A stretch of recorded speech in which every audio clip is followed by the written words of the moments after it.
வணக்கம். பரபரப்பு மீடியா செய்திகளுக்காக நான் ரோஷன்.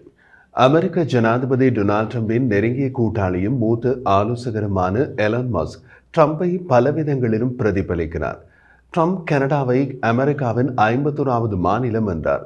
எலான் மஸ்க் ஒருபடி மேலே போய் கனடா உண்மையில் ஒரு நாடே அல்ல என்று தனது சமூக ஊடக பதிவு ஒன்றில் கூறியுள்ளார். இதில் உள்ள பெரிய தமாஷ் என்னவென்றால், நாடே இல்லாத கனடாவின் பிரஜை எலான் மஸ்க். கடந்த மாதம் ஆயிரக்கணக்கான கனேடியர்கள் மஸ்கின் கனேடிய குடியுரிமை மற்றும் கடவுச்சீட்டை ரத்து செய்யுமாறு கனேடிய அரசாங்கத்திடம் கோரிக்கை விடுத்தனர். அந்த கோரிக்கையுடன் ஒரு மனு தயாரிக்கப்பட்டு அதில் தற்போது சுமார் 3,76,000 பேர் கையெழுத்திட்டுள்ளனர். இப்போது கனடாவில் சிலர் எலான் மஸ்கின் மின்சார கார் நிறுவனமான டெஸ்லாவுக்கு சொந்தமான வாகனங்கள் மற்றும் டீலர்ஷிப்களுக்கு கடுமையான சேதத்தை ஏற்படுத்தியுள்ளதாக கனேடிய காவல்துறை தெரிவித்துள்ளது.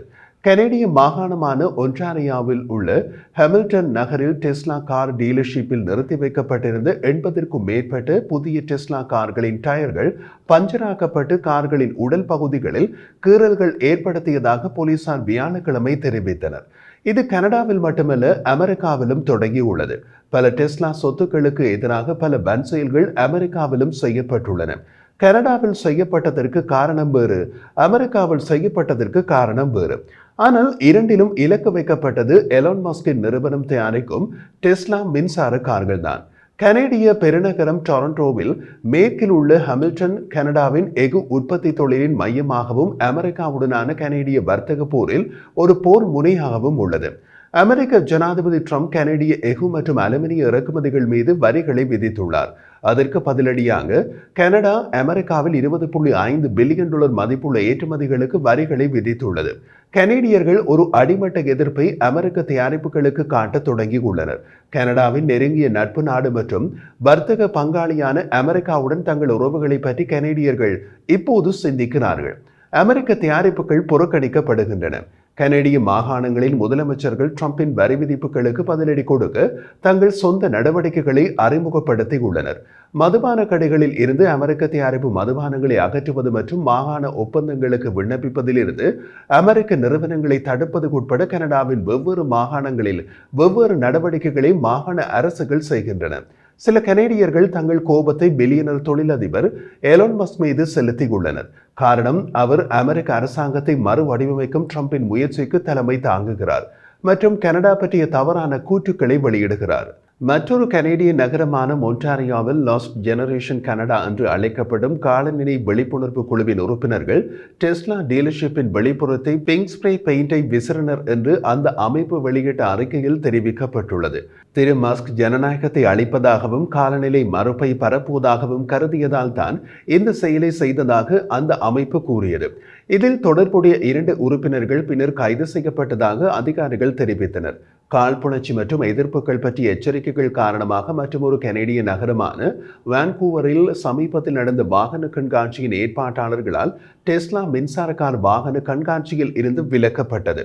இந்த முடிவு அனைத்து பங்கேற்பாளர்களும் நிகழ்வின் பல நேர்மறையான கூறுகளை அனுபவிப்பதில் மட்டுமே கவனம் செலுத்துவதை உறுதி செய்யும் என்று நிகழ்ச்சியின் நிர்வாக இயக்குனர் எரிக் நிக்கோல் ஒரு அறிக்கையில் தெரிவித்துள்ளார். கனேடிய தலைநகரமான ஒட்டாவா உட்பட மற்ற கனேடிய நகரங்களில் உள்ள டெஸ்லா டீலர்ஷிப்கள் கோபமான எதிர்ப்பாளர்களை எதிர்ப்பு சுலோகங்கள் எழுதப்பட்ட பலகைகளை ஏந்தி ஈர்த்துள்ளன. கனடாவின் அதிக மக்கள் தொகை கொண்ட மாகாணமான ஒன்டாரியோ மஸ்குக்கு சொந்தமான செயற்கைக்கோள் இணைய நிறுவனமான ஸ்டார்லிங் உடனான $100 மில்லியன் கனேடிய டாலர் மதிப்புள்ள ஒப்பந்தத்தை ரத்து செய்தது. இது கனடாவில் தொடங்கியுள்ள எதிர்ப்பு. எல்லைக்கு மறுபுறத்தில் அமெரிக்காவில் டெஸ்லா வாகனங்கள், டீலர்ஷிப்கள் மற்றும் சார்ஜிங் நிலையங்கள் சேதப்படுத்தப்பட்டன. தீ வைப்பு தாக்குதல்களுக்கு ஆளாகி உள்ளன. அதற்கு காரணம் எலான் மஸ்க் அமெரிக்கா உண்மையில் ஒரு நாடே அல்ல என்று கூறியதால் அல்ல. அப்படி சொன்னால் அவர்தான் நாடற்ற நபராகி விடுவார். அமெரிக்காவில் எலான் மஸ்க் மீதான எதிர்ப்புக்கு காரணம் எலான் மஸ்க் ட்ரம்பால் புதிதாக தொடங்கப்பட்டுள்ள அரசாங்க திறன் துறை அல்லது DOGE உடன் தனது பணியை தொடங்கியதில் இருந்து எதிர்ப்புகளை எதிர்கொள்கிறார். மேலும் நிறுவனத்தின் தலைமை நிர்வாக அதிகாரி அரசாங்க திறன் துறை அல்லது DOGE அமெரிக்காவில் ஆயிரக்கணக்கான அரசு பணியாளர்களை இரவோடு இரவாக பணி நீக்கம் செய்தது. ஜனாதிபதி டொனால்ட் ட்ரம்ப் நேற்று வியாழக்கிழமை DOGE-யின் பரிந்துரையில் அமெரிக்க கல்வித்துறை கலைக்கும் ஒரு நிர்வாக உத்தரவில் கையெழுத்திட்டார். பழமைவாதிகள் நீண்டகால இலக்காக இருக்கும் ஒரு நிறுவனத்தை அகற்றுவதற்கான பிரச்சார வாக்குறுதியை முன்வைத்தார். பெடரல் மாணவர் கடன்கள் மற்றும் பெல் மானியங்களின் கட்டுப்பாட்டை நிறுவனம் பராமரிக்கும் என்றும் ட்ரம்ப் கூறினார். டெஸ்லா கார்களுக்கு எதிரான நடவடிக்கைகள் எந்த அளவுக்கு நடக்கின்றன?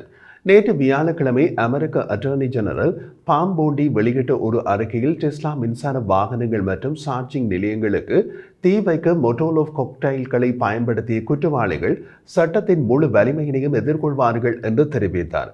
அவரது அறிக்கையில் விளைவு இல்லாமல் குற்றங்களை செய்யும் நாட்கள் முடிந்துவிட்டன. இது ஒரு எச்சரிக்கையாக இருக்கட்டும். டெஸ்லா சொத்துக்களுக்கு எதிரான இந்த உள்நாட்டு தீவிரவாத அலையில் நீங்கள் சேர்ந்தால் நீதித்துறை உங்களை சிறையில் தள்ளும் என்று குறிப்பிட்டுள்ளார். டெஸ்லாவின் தலைமை நிர்வாக அதிகாரி எலான் மஸ்க் அமெரிக்க ஜனாதிபதி டொனால்ட் ட்ரம்பின் நிர்வாகத்தின் அரசாங்க திறனாய்வு துறையில் பணிபுரிய ஆரம்பித்ததிலிருந்து அமெரிக்க நகரங்களான Seattle, Kansas City, Los Vegas மற்றும் அமெரிக்கா முழுவதும் உள்ள பிற நகரங்களிலும் டெஸ்லா கார்களை இலக்காக கொண்ட சமீபகால தாக்குதல்கள் பதிவாகியுள்ளன. கனடாவிலாவது புதிய கார்களை கீறியும் குத்தியும் சேதமடைய செய்கிறார்கள். அமெரிக்காவில் டீலர்ஷிப்களில் உள்ள கார்களை துப்பாக்கியால் சுடுகிறார்கள். அமெரிக்க அட்டர்னி ஜெனரல் பாம் போண்டி நேற்று வெளியிட்ட அறிக்கையில் டெஸ்லா சொத்துக்களில் ஏற்படுத்தப்படும் அனைத்து வன்முறை மற்றும் தீ வைப்பு செயல்களுக்கு கடும் தண்டனை அறிவிக்கப்பட்டுள்ளது. ஒவ்வொரு பிரதிவாதியும் குறைந்தபட்சம் 5 ஆண்டுகள் முதல் 20 ஆண்டுகள் வரை சிறை தண்டனை விதிக்கும் கடுமையான தண்டனையை எதிர்கொள்வார்கள். டொயோட்டா அல்லது வேறு கார்களை உடைத்தால் எத்தனை ஆண்டுகள் தண்டனை என்பது தெரியவில்லை. புளோரிடாவின் அட்டர்னி ஜெனரல் ஜேம்ஸ் உட்மேயர் கூறிய போது, டெஸ்லா கார்களுக்கு எந்த தீங்கும் ஏற்படாமல் தடுக்கும் காவல்துறை அதிகாரிகளுக்கு ஊதிய உயர்வு மற்றும் பதவி உயர்வு கிடைக்கும் என்றார். உட்மேயர் நேற்று வியாழக்கிழமை காலை ஃபாக்ஸ் நியூஸில் கூறிய போது, நீங்கள் புளோரிடாவில் ஒரு சட்ட அமலாக்க அதிகாரியாக இருந்தால் நீங்கள் தலையிட்டு டெஸ்லா காரை காயப்படுத்துவதை தடுத்தால் என்னை தேடி வாருங்கள். நான் உங்களுக்கு சம்பள உயர்வு மற்றும் பதவி உயர்வு வழங்க முயற்சிப்பேன் என்று கூறினார். டெஸ்லா டீலர்ஷிப்களில் போலீஸ் அதிகாரிகள் ரோந்து செல்வார்கள் என்றும் உட்மேயர் கூறினார். புளோரிடாவில் சட்டத்தை நடைமுறைப்படுத்த போகிறோம். மக்களை பொறுப்பேற்க போகிறோம். டெஸ்லா கார்களில் ஒன்றை நீங்கள் காயப்படுத்த முயற்சித்தால் உங்களை சிறையில் தள்ளிவிடப் போகிறீர்கள் என்று உட்மேயர் கூறினார். நேற்று வியாழக்கிழமை எலான் மஸ்க் கூறிய போது, காழ்ப்புணர்ச்சி செயல்களுக்கு பதிலடி கொடுக்கும் விதத்தில் டெஸ்லா நிறுவனம் அமெரிக்கா முழுவதிலும் உள்ள டீலர்ஷிப்களின் பாதுகாப்பை அதிகரித்துள்ளதாக கூறினார். 2025ஆம் ஆண்டு டெஸ்லா பங்குகள் 42% சரிந்தன. இது உலகம் முழுவதும் டெஸ்லா விற்பனையில் புதிய அவநம்பிக்கையை பிரதிபலிக்கிறது. இது போதாதென்று எலான் மஸ்கின் டெஸ்லா நேற்று வியாழக்கிழமை மற்றொரு தலைவலியையும் சந்தித்தது. நேற்று வியாழக்கிழமை அமெரிக்க வாகன பாதுகாப்பு கட்டுப்பாட்டாளர்கள் சாலையில் ஓடும் அனைத்து டெஸ்லா சைபர் ட்ரக்களையும் திரும்ப பெறுமாறு டெஸ்லா நிறுவனத்திற்கு அறிவித்தது. இது ஒரு வருடத்திற்கு முன்பு டெலிவரி தொடங்கிய புதிய டெஸ்லா வாகனங்களில் 8வது திரும்ப பெறுதல். திரும்ப பெறுதல் என்பது வாகனத்தை அதை வாங்கியவரிடமிருந்து டெஸ்லா திரும்ப பெற்று பரிந்துரைக்கப்பட்ட பாதுகாப்பு மாற்றங்களை இலவசமாக செய்து கொடுக்க வேண்டும். அமெரிக்கா முழுவதிலும் 46,000க்கும் மேற்பட்ட டெஸ்லா சைபர் ட்ரக்களை உள்ளடக்கிய தேசிய நெடுஞ்சாலை போக்குவரத்து பாதுகாப்பு நிர்வாகத்தின் திரும்ப பெறுதல் எதற்காக? டெஸ்லா சைபர் ட்ரக் வாகனம் ஓட்டும் போது கண்ணாடியின் இடது மற்றும் வலது பக்கமாக இயங்கும் வெளிப்புற பேனல் பிரிந்து பறக்கிறது. மற்ற ஓட்டுநர்களுக்கு ஆபத்தான சாலை ஆபத்தை உருவாக்கி விபத்து அபாயத்தை அதிகரிக்கும் என்று எச்சரிக்கப்பட்டுள்ளது. டெஸ்லா நிறுவனம் பேனலை இலவசமாக மாற்றும் என்ற உரிமையாளர் அறிவிப்பு கடிதங்கள் மே 19ஆம் தேதி அஞ்சல் செய்யப்படும் என்று எதிர்பார்க்கப்படுகிறது. அதற்கிடையே பேனல் பிரிந்து பறந்தால் என்ன செய்வது என்பது விளக்கப்படவில்லை. நவம்பர் 13, 2023 முதல் பிப்ரவரி 27, 2025 வரை தயாரிக்கப்பட்டு அனைத்து 2024 மற்றும் 2025ஆம் ஆண்டு மாடல்களையும் மொத்தம் 46,096 வாகனங்களை டெஸ்லா நிறுவனம் திரும்ப பெறுகிறது.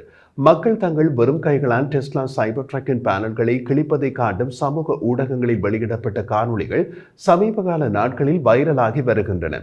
2023ஆம் ஆண்டின் பிற்பகுதியில் டெஸ்லா வாங்குபவர்களுக்கு டெலிவரி செய்ய தொடங்கிய சைபர் ட்ரக் கடந்த 15 மாதங்களில் பாதுகாப்பு சிக்கல்களுக்காக 8 முறை திரும்ப பெறப்பட்டது.